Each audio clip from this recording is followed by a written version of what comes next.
실화를 바탕으로 각색된 이야기입니다. 채널 구독과 좋아요는 다음 이야기를 만드는 큰 힘이 됩니다. 나는 김서연 32살 평범한 직장인이야. 6년 동안 연애한 남자친구 민재랑 드디어 결혼을 앞두고 있어. 사람들은 오래 연애했으면 결혼은 순조롭겠다 하잖아. 근데 요즘은 그 말이 무섭게 느껴져. 왜냐면 결혼식도 안 올렸는데 벌써부터 마음이 흔들리거든. 추석이었어. 민재네 가족이랑 처음 제대로 인사드리러 시댁에 갔지. 시어머니, 시아버지, 민재 동생 민정, 그리고 민정의 남편 도현. 나는 최대한 예의 바르고 깍듯하게 행동하려고 노력했어. 어머님 안녕하세요. 명절 준비하시느라 고생 많으셨어요. 그랬더니 시어머니는 나를 위아래로 훑더니 어휴, 요즘 애들은 참 말은 잘해. 하시더라. 칭찬인지 아니면 비꼬는 건지 모를 말투로. 도현 씨는 나보다 1살 많은데 되게 차분하고 점잖아 보였어. 민정이랑 결혼 6년 만에 아이를 낳았다고 하더라. 그래서 요즘은 친정이랑 시댁을 오가며 산후조리 중이라는데 그날도 애를 맡기고 잠깐 들렀대. 처음 보는 자리니까 나도 긴장했지. 그런데 시어머니가 갑자기 도현 씨가 서연이랑 나이가 같다네. 아, 그래요? 반갑습니다. 이렇게 가볍게 인사했는데 그때부터 분위기가 묘하게 돌아가기 시작했어. 도현 씨가 내 직업을 물었어. 서연은 무슨 일 하세요? 저는 광고회사에서 일해요. 와, 바쁘시겠네요. 이 정도 평범한 대화였는데 갑자기 시어머니가 식탁을 쾅 치더니 그게 그렇게 궁금해요? 왜 자꾸 쳐다봐요? 순간 공기가 얼어붙었어. 모두가 놀라서 시어머니를 봤지. 나는 당황해서 저 그런 의도 아니었어요 라고 했는데 시어머니는 나를 노려보며 이 집 여자들 조심해야겠네. 이러셨다. 순간 도현 씨도 어이없다는 듯 어머니 무슨 말씀이세요? 했는데 시어머니가 갑자기 일어나더니 도현 씨를 손바닥으로 뺨을 때리신 거야. 입 다물어. 그 한마디에 식탁 위 반찬들이 덜컥 흔들렸어. 나는 너무 놀라서 아무 말도 못했고 민재는 나를 살짝 끌어안으며 미안해 오늘은 그냥 가자. 근데 마음 한쪽이 쿵 떨어지는 느낌이었어. 이런 집 내가 들어가도 괜찮을까? 그날 이후 민정이랑 도현 씨는 연락이 끊겼다더라. 시어머니가 애를 핑계로 산후조리원까지 찾아가서 뭐라고 했는지. 민정이 폭발해서 대판 싸웠대. 결국 시어머니는 그딴 딸 필요 없어. 아시고. 민정은 다시는 연락하지 마세요. 하고 집을 나갔다더라. 그 얘기를 들으니 결혼이 설레기보단 불안했어. 결혼식은 일주일 앞으로 다가왔는데 나는 밤마다 민재 얼굴만 봐도 울컥했어. 민재는 우리 엄마가 원래 좀 급한 성격이라 그래 라고 변명했지만 그건 단순한 급함이 아니었어. 어떤 사람은 그냥 성격이 세다로 끝나지만 시어머니는 폭풍 같았어. 그리고 그 폭풍이 나를 향할 날이 멀지 않았단 걸 그땐 몰랐지. 결혼식 당일 아침 나는 거의 한숨도 못 잤어. 어제 시어머니 꿈을 꿨는데 나한테 너 같은 건 우리 집안에 안 어울려. 하시더라. 꿈에서조차 그 말이 너무 생생해서 일어나자마자 심장이 쿵쿵 뛰었어. 괜찮아, 오늘만 잘 넘기면 돼. 스스로를 달래며 화장실 거울 앞에서 웃어보려 했는데 입꼬리가 자꾸 덜덜 떨리더라. 예식장에 도착하니 양가 가족들이 이미 와 있었어. 시어머니는 빨간 한복을 입고 머리엔 진주 비녀를 꽂으셨는데 딱 보는 순간 오늘도 뭔가 일어나겠다는 불길한 예감이 들었어. 어머님 안녕하세요. 내가 인사하자마자 시어머니는 나를 훑어보며 한마디 던졌어. 신부가 좀 피곤해 보이네. 화장 좀 진하게 하지 그랬어? 그 말 한마디에 옆에 있던 내 엄마 얼굴이 굳었지. 신부 대기실에서 친구들이 축하한다고 사진 찍어주는데 갑자기 문이 쾅 하고 열렸어. 시어머니가 들어오시더니 내 드레스를 한참 보더라. 이거 얼마짜리야? 아, 대여예요. 맞춤은 예산이 좀. 그래? 하긴 돈 아껴야지. 너희 둘 월세 살 거잖아. 그 말이 너무나 뼈 아팠다. 친구들 표정도 굳었고 나는 그냥 억지 미소만 지었어. 제발 그냥 가셨으면 좋겠다. 결혼식이 시작되고 양가 부모님 입장이 있었어. 그런데 시어머니가 갑자기 내 쪽으로 와서 내 엄마 손을 덥석 잡더니 크게 말씀하셨어. 우리 며느리 잘 좀 부탁드립니다. 예민해서 걱정이에요. 순간 사람들이 웅성거렸고 내 엄마는 아무 말 못하고 억지 웃음만 지었어. 결혼식 중간에 신랑 친구들이 웃음을 참느라 고개를 숙였고 나는 그 순간 내가 왜 이 집에 들어가려 했을까 싶었지. 결혼식 끝나고 피로연 자리에서 나는 밥도 제대로 못 먹었어. 시어머니가 계속 내 옆에서 일했거든. 우리 민재는 어릴 때부터 참 깨끗했어요. 옷도 스스로 다 다렸지. 요즘 며느리들은 그런 거 못하지. 서연은 음식은 할 줄 알아요? 질문이 아니라 공격이었어. 옆에 있던 민재가 엄마 오늘은 그냥 좀 넘어가요. 하니까 시어머니가 젓가락을 식탁에 던지셨어. 내가 뭐 잘못 말했어? 이게 왜 다 나만 나쁘게 돌아가? 그날 피로연장 전체가 조용해졌어. 결혼식 다음 날 신혼여행 가기 전 인사드리러 시댁에 갔어. 시어머니는 혼자 거실에 앉아 계셨고 나를 보자마자 서연 어제 그 표정 뭐예요? 하시더라. 네?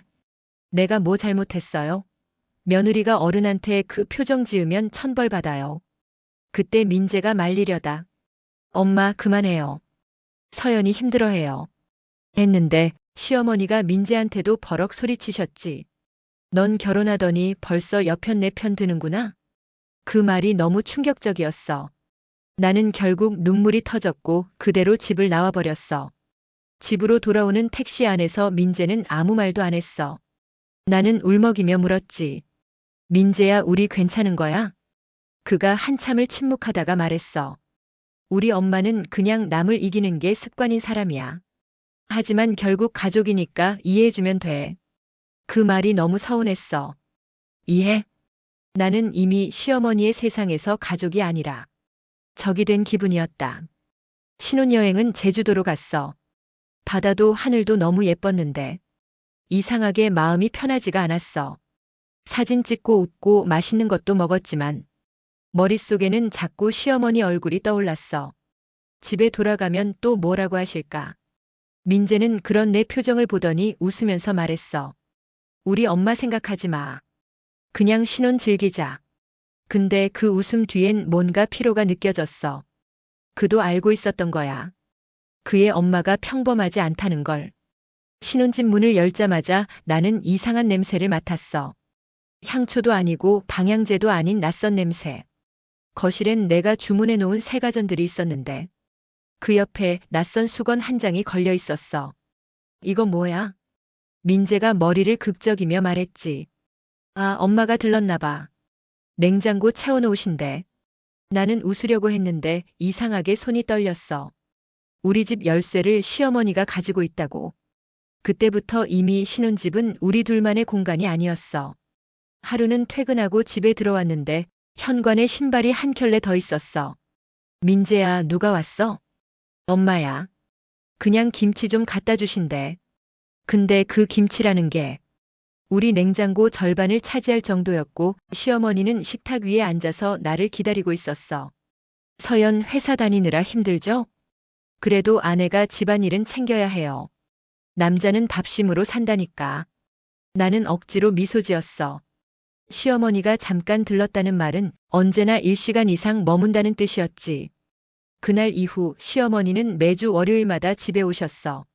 냉장고 정리 좀 해야겠다. 세탁기 필터 청소는 안 했네. 이런 건 며느리가 알아서 해야지. 그때마다 민재는 아무 말도 안 했어. 심지어 가끔은 웃으면서 엄마 그냥 하시게 둬. 서연이는 이런 거 잘 몰라요. 그 말이 더 서러웠어. 남편이 내 편이 아니면 나는 누구에게 기대야 하는 걸까? 하루는 참다 못해 민재에게 말했다. 민재야, 우리 집에 엄마가 너무 자주 오셔. 그래도 우리 엄마잖아. 혼자 계시면 외로워서 그래. 외로워서 오는 게 아니라 우릴 감시하는 거야. 민재는 그 말에 잠깐 표정이 굳더니 너 요즘 예민하다. 결혼 초반엔 다 이런 거야. 그 말 한마디에 눈물이 핑 돌았어. 결혼 초반이 이렇다면 나중엔 어떨까? 어느 날 퇴근길에 카톡이 왔어. 보낸 사람 시어머니. 서연, 오늘 반찬 냉장고에 넣을 때 냄비 뚜껑 제대로 닫아요. 김치 냄새 나더라. 그 순간 소름이 돋았어. 냉장고는 분명 내가 퇴근 전에 닫았거든. 그럼 오늘 또 우리 집에 다녀가신 거야? 민재에게 말했더니 엄마가 그냥 걱정돼서 그럴 수도 있지. 그의 태도는 점점 변하고 있었어. 우리보다 엄마의 말이 먼저였지. 그날 밤 거실에 불을 꺼놓고 혼자 앉아 있었어. 결혼한 지 한 달도 안 됐는데 나는 이미 감시받는 며느리가 되어 있었어. 휴대폰을 보는데 시어머니의 프로필 문구가 눈에 들어왔어. 며느리는 내 딸처럼, 딸은 내 것처럼. 그 문장을 보는 순간 등골이 서늘했어. 나는 그때 처음으로 생각했어. 이 결혼 정말 잘한 걸까? 출근길 평소처럼 커피 한 잔 들고 버스를 탔어. 휴대폰을 열자마자 또 시어머니 카톡이 와 있었지. 서연, 어제 옷 세탁기 돌렸어요? 흰 옷은 따로 하라니까. 어젯밤 11시에 돌렸는데 어떻게 하셨지? 무섭게도 그 시간엔 분명 아무도 우리 집에 없었어. 나는 괜히 주변을 두리번거렸어. 설마 CCTV라도 설치하신 건 아니겠지? 그때부터 모든 게 의심스러웠어. 회사에서 회의 중이었어. 그런데 낯선 번호로 전화가 왔어. 받아보니 서연 어머니세요? 네. 누구세요? 아, 민재 어머니 되시는 분이요. 점심시간은 언제예요? 순간 귀가 멍해졌어.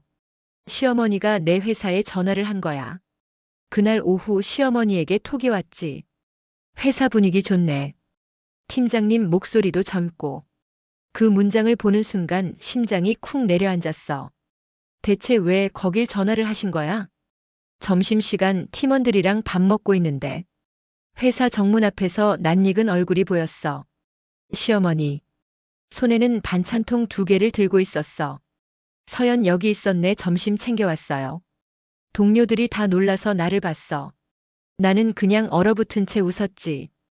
네, 감사합니다.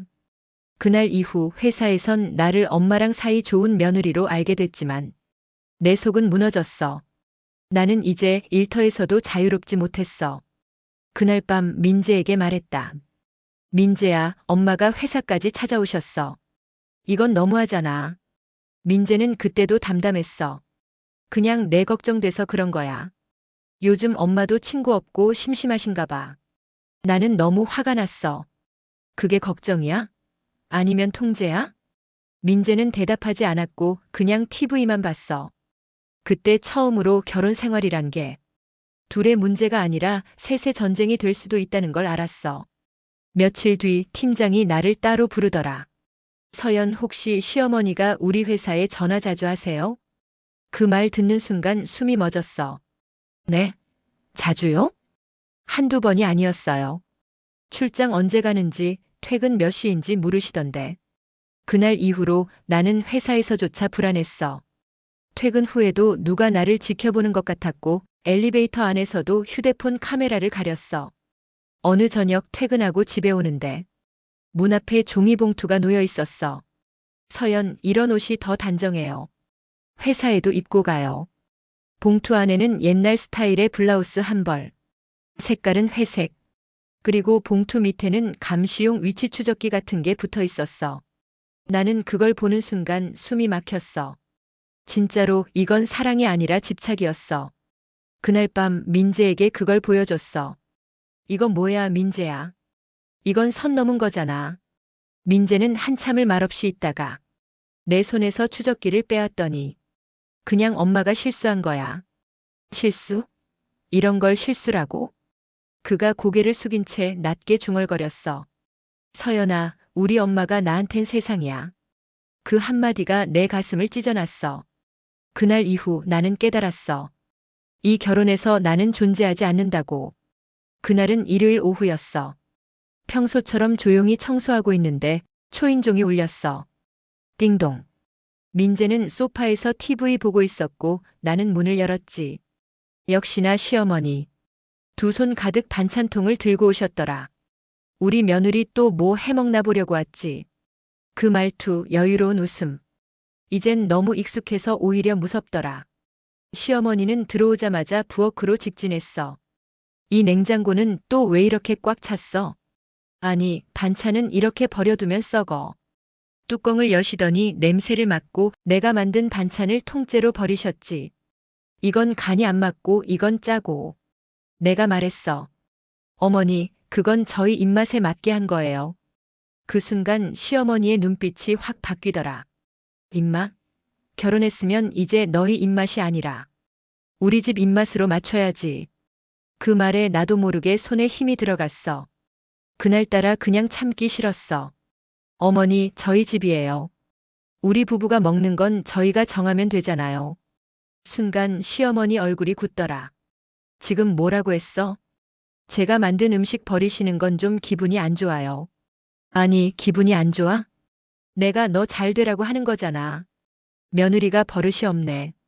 그 목소리 정말 뼈에 사무쳤어. 나는 떨리는 손으로 반찬통 뚜껑을 닫으며 말했다. 이제 그만하세요. 부탁드릴게요. 그때 민재가 부엌으로 들어왔어. 무슨 일인데 그래? 시어머니가 울먹이며 말했다. 봐라, 내 아내가 나한테 반항한다.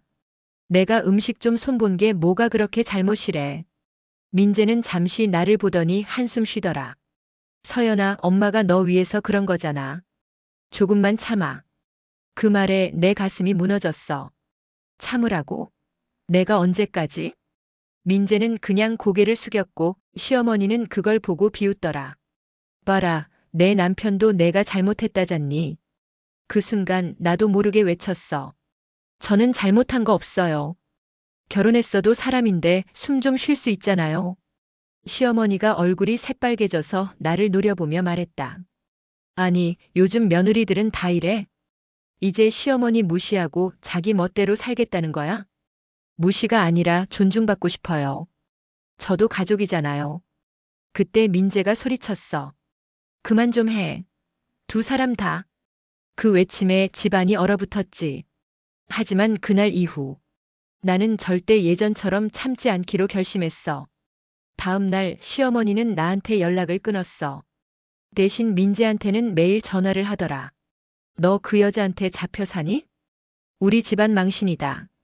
민재는 점점 말이 없어졌고 퇴근 후에도 핸드폰만 붙잡고 있었다. 나는 하루하루 무너졌어. 이 결혼 진짜 유지될 수 있을까? 그 불안함이 점점 현실이 되어가고 있었지. 하루는 퇴근하고 집에 오는데 문이 살짝 열려 있었어. 심장이 쿵 내려앉았지. 안에 들어가 보니 시어머니가 거실에서 내 옷장을 뒤지고 있었어. 어머니, 지금 뭐 하세요? 그녀는 아무렇지 않게 말했다. 이런 옷은 너무 짧아. 며느리가 이런 거 입고 다니면 안 돼.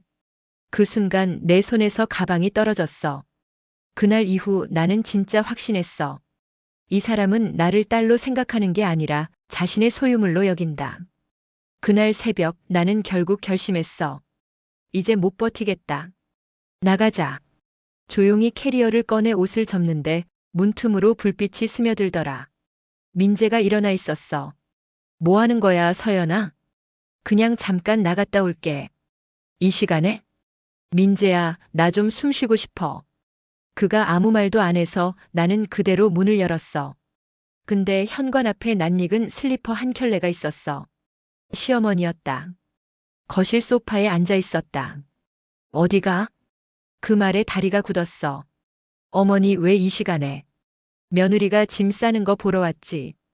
이럴 줄 알았어. 너 같은 애는 오래 못 가. 그녀의 눈빛은 차갑고 이성이 없었어. 어머니, 제발 이제 그만하세요. 그만?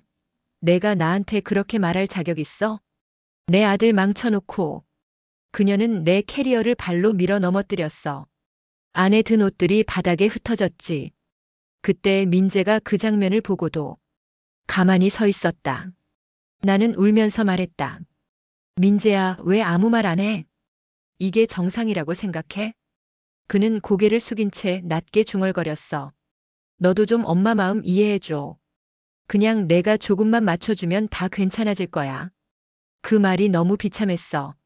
아니, 왜 항상 나만 맞춰야 해? 그게 결혼이잖아. 그 순간 나는 확실히 알았어. 그는 나의 남편이 아니라 엄마의 아들일 뿐이었다. 그때 시어머니가 소리쳤어. 이혼해. 우리 민재, 너 같은 여자 필요 없어. 나는 참던 눈물이 터져버렸어. 그래요. 그렇게 하세요. 저도 이제 무서워요. 결혼이 아니라 감옥 같아요. 그녀는 비웃더라. 그래? 그럼 나가. 근데 손톱 하나라도 우리 아들 건드리면 가만 안 둬. 그 말에 몸이 굳었어. 나는 캐리어를 들고 현관문을 나왔지. 그 순간 민재가 작게 말했다. 조심히 가. 그게 마지막이었어. 그 어떤 위로도 붙잡음도 없었어. 새벽 2시 비가 내리고 있었어.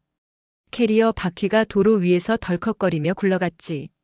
핸드폰으로 친구에게 전화를 걸었는데 목소리가 떨리더라. 나 결국 나왔어. 친구가 울먹이며 말했다. 잘했어, 서연아. 진짜 잘했어. 그 말이 이상하게 따뜻했어. 집은 떠나왔지만 처음으로 내 숨이 내 숨 같았어. 며칠 뒤 시어머니한테 문자가 왔어. 내가 감히 우리 아들을 버려? 넌 평생 후회할 거야. 나는 답장하지 않았어. 대신 휴대폰을 꺼내서 민재에게 단 한 줄 보냈지. 이제 나 너희 엄마 말고 나 자신으로 살게. 그 후로 연락은 끊겼어. 그게 나의 해방이었어. 친구 집에 얹혀 살며 처음으로 혼자 밥을 해 먹었어. 그냥 라면이었는데 이상하게 눈물이 났다. 이게 진짜 내가 만든 내 음식이구나. 창문 밖에서 새소리가 들렸어. 나는 그날 일기장에 이렇게 썼어. 누군가의 딸, 며느리, 아내가 아니라 그냥 나로 살고 싶었다. 그때서야 비로소 조금씩 나를 되찾고 있었어. 집을 나온 지 2달쯤 됐어. 처음엔 낯설고 두려웠지만 하루하루 내 손으로 밥을 짓고 청소를 하고 밤마다 조용히 라디오를 들으며 잠드는 생활이 익숙해졌지. 아, 이게 평화구나. 누가 뭐라 하지도 않고 문이 열릴까 불안해하지 않아도 되는 하루. 그게 그렇게 소중한 줄 결혼 전엔 몰랐어. 어느 날 모르는 번호로 전화가 왔어. 혹시 민재일까? 받았더니 맞았어. 서연아, 잘 지내? 그 한마디에 잠시 말이 막혔어. 그는 예전보다 목소리가 많이 지쳐 있었어. 엄마가 많이 아파. 그래도 너 얘기 자꾸 하셔. 그때 내가 너무 미안했어. 순간 마음이 흔들렸어. 하지만 나는 조용히 대답했어. 민재야, 미안하지만 이제 나 돌아가지 않을 거야. 며칠 뒤 시어머니에게서도 문자가 왔어. 미안하다, 서연아. 그때는 내가 너무 욕심이 많았어. 짧은 문장이었지만 그 안에는 처음 보는 인정이 담겨 있었어. 나는 한참을 고민하다가 답장했지. 저도 어머니가 행복하셨으면 좋겠어요. 이제 서로의 삶으로 돌아가요. 그게 진짜 마지막이었어. 미움도 억울함도 다 흩어졌지. 퇴근 후 동네 도서관에서 자원봉사를 시작했어. 아이들에게 책을 읽어주며 느꼈어. 내 목소리에도 온기가 있구나. 그날 한 아이가 내 손을 꼭 잡으며 말했어. 선생님, 웃을 때 예뻐요. 그 말에 웃음이 터졌어. 오랫동안 잊고 있던 나를 다시 만난 기분이었거든. 주말이면 근처 공원 벤치에 앉아 일기를 써. 그날 나는 이렇게 썼어. 사랑을 잘못 배워도 괜찮다. 중요한 건 나를 버리지 않는 것. 누군가의 며느리로 살던 시간, 나는 내 목소리를 잃었지만 지금은 내 이야기를 스스로 써내려가고 있었어. 그게 진짜 나의 인생이란 걸 이제야 알겠더라. 봄이 와서 벚꽃이 폈어. 그날 오랜만에 거울을 봤는데 낯설게 밝은 얼굴이 보였어. 서연아, 이제 괜찮아. 스스로에게 그렇게 말했어. 누가 인정해주지 않아도 내가 나를 믿으면 그걸로 충분했지. 그날 하늘이 참 맑았어. 마치 나를 축복해주는 것처럼. 결혼은 끝났지만 인생은 다시 시작됐어. 그리고 나는 이제야 진짜 어른이 된 것 같아. 내가 흘린 눈물만큼 단단해졌고 그만큼 나를 더 사랑하게 되었어. 이제 나는 누군가의 그림자 속이 아니라 빛 속에서 내 길을 걸어가려 한다. 그리고 그 빛은 언제나 내 안에 있었던 거야. 채널 구독과 좋아요는 다음 이야기를 만드는 큰 힘이 됩니다.